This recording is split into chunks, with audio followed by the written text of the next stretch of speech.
Salut tout le monde, aujourd'hui on va voir tout le nawak de Poltergeist. Calme un peu ta joie toi. On va pas parler du film original mais du remake de 2015. On va avoir des problèmes terribles. Et oui je sais, tout de suite ça calme. Premier problème, c'est quoi ce titre? C'est censé être l'ombre des pylônes électriques? Ou des lignes à haute tension? Ensuite, ce gamin est génial, il a peur de tout. J'ai peur de tout. Il flippe déjà devant un vieil arbre, alors je vous laisse imaginer ce que ce sera lorsqu'il se fera attaquer en pleine nuit par des putains de poupées de clowns démoniaques. Sans transition, voici l'un des jumpscares les plus pourris qu'il m'ait été donné de voir.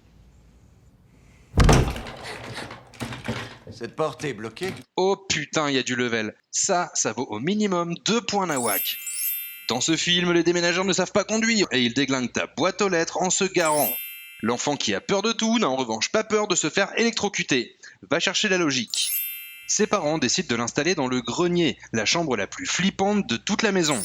De plus, il place son lit juste en dessous d'un Velux sur lequel vient taper une grosse branche d'arbre. C'est non seulement flippant, mais en plus c'est dangereux.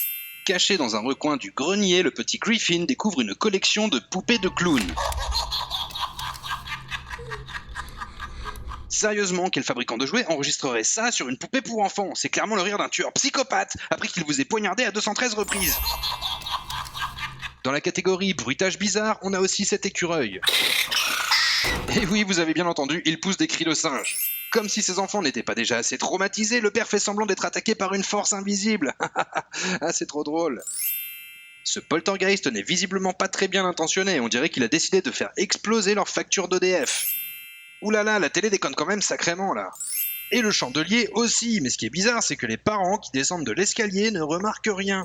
Il doit sûrement y avoir un faux contact dans le tableau électrique. Ah, ben oui, tout s'explique, un faux contact ça fait tourner ton chandelier à 200 km/h, c'est bien connu. Le poltergeist ne peut visiblement pas saquer ce mioche, et il a décidé de lui en faire voir de toutes les couleurs. Allez, maintenant tu ramasses tes BD, gamin.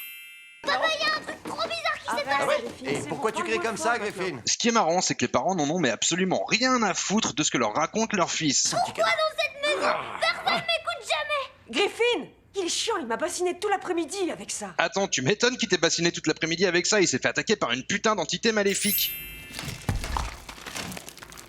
Parce que bien sûr, quand tu vois le sol se craqueler sous tes yeux sans aucune raison, le premier réflexe à avoir, c'est de mettre tes doigts dedans. Tout s'explique, ceci n'est en fait pas un écureuil, mais un singe rat. Ça y est, l'attaque des clowns a commencé. Alors déjà, de 1, pourquoi t'as mis des poupées de clowns malsaines partout dans ta chambre alors que tu flippes déjà de tout? C'est pas logique. Ensuite, sérieusement, tu vas regarder entre tes jambes et te baisser plutôt que de te retourner. Mais c'est complètement con, mon gars. Ok, honnêtement, quand j'ai vu cette scène au cinéma, j'étais mort de rire. Le seul gars dans la salle à être mort de rire, mais franchement, c'est ridicule. En plus, regardez-moi ça, le cri qui suspend la gravité. Enfin, c'est une poupée possédée et pas un zombie, donc je vois pas en quoi lui péter le crâne, ça la ferait se calmer. Maddy, où es-tu? Mais Maddy est dans le téléviseur, t'as pas vu le premier film? C'est bien connu, toutes les universités ont des départements de recherche paranormale. En France, c'est même QSDX et Le Grand JD qui assurent un cours sur la chasse aux fantômes. À la Sorbonne, Paris 4, la classe, t'as vu? Ce mec a le rôle du sceptique. Vous pensez qu'elle a été happée par ce mur? On sait pas. Vous pensez que c'est un portail magique? On sait pas, je vous dis. Non mais dis tout de suite que tu penses que c'est des gros mythos et qu'ils ont tout inventé. Si vous vouliez vous faire un peu de blé vite fait, se faire enlever par un poltergeist, ce serait une pure idée. Ce qui est un peu bizarre, c'est que 1, t'es un enquêteur paranormal, et 2, tu t'es violemment fait éjecter de ta chaise par le poltergeist en question. Mais j'imagine qu'il fallait bien un gars qui joue le connard sceptique, et c'est sur toi que c'est tombé. Sérieux, mais qui fait ça? Passer la main en mode « je vais te faire flipper ta race, enculé ».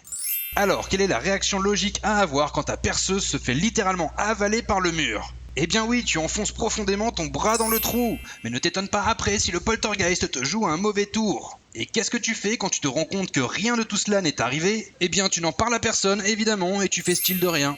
Après la mort, notre esprit passe dans une autre dimension, dans un plan astral ou une dimension spirituelle. Qui est, en quelque sorte, à la fois ici sans être ici en même temps.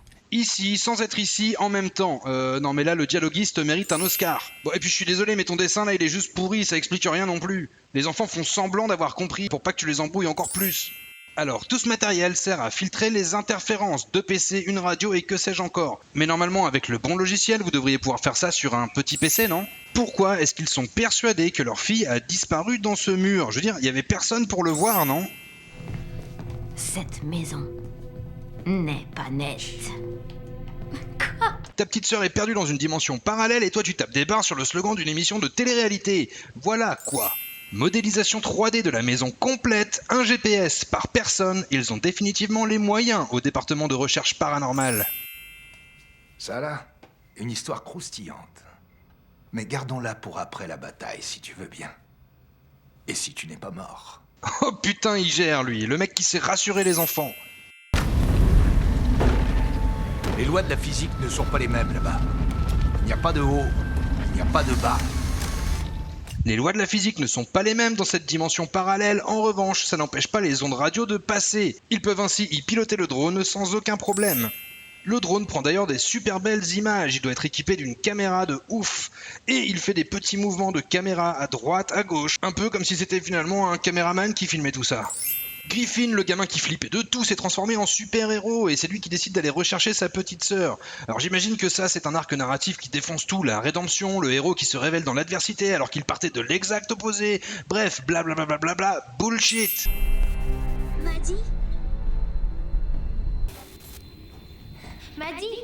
Maddie Made in Taiwan. La blague de merde.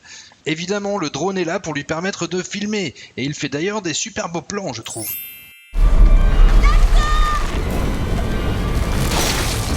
Attends, mis à part le faux raccord avec la corde, le vieux, il est en train de se taper une sieste là?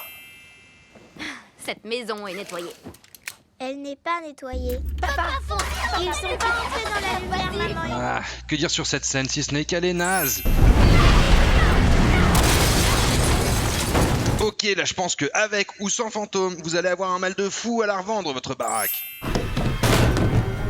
Mis à part que c'est pas très utile ce que t'es en train de faire, t'as pas peur de passer à travers? C'est quand même une sorte de fenêtre sur une dimension parallèle cette télé. J'imagine qu'une imprimerie située non loin a explosé en même temps que leur maison. Comment expliquer autrement la présence de tout ce papier dans les rues? Attendez de voir l'intérieur. 4 vraies chambres et d'immenses placards dans chaque pièce. Moralité de l'histoire, maintenant ils ont peur d'acheter une maison avec des placards. Bonne recherche les amis, hein. Et du coup ils se cassent sans rien dire à l'agent immobilier. Quelle bande de malotrus. Tout cela nous donne un score nawak total de 48. J'espère que cette vidéo t'a plu, n'hésite pas à la partager, à laisser un pouce vert ou bleu ou en tout cas un pouce levé. Et bien sûr, abonne-toi à la chaîne. Ciao ciao.